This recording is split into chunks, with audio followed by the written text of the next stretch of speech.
The good guys won. The good guys. So the idea was the Allies, of course, stood for the good things and net positive that they won. Otherwise, we would be in a socialist hellhole.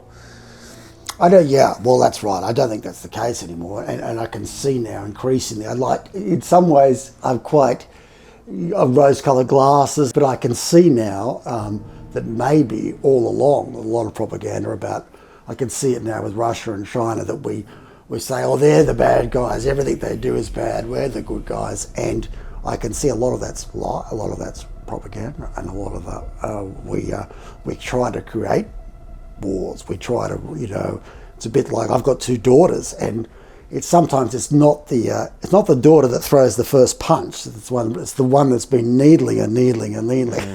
And that's what the West is a bit like. And one of the problems with the democracy, as I said, a lot of the things that I used to believe as a kid, like democracy is beautiful and it's the answer, it's so wonderful.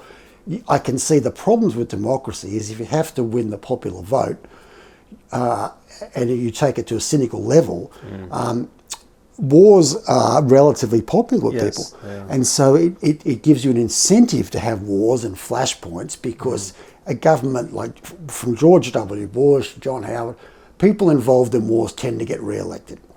And you'd think, oh my God, they'd never be so cynical as to start a war just to win an election. But yeah, they would. I think they would. They need to watch that documentary called Wag the Dog, if you've all seen that documentary. Fantastic movie.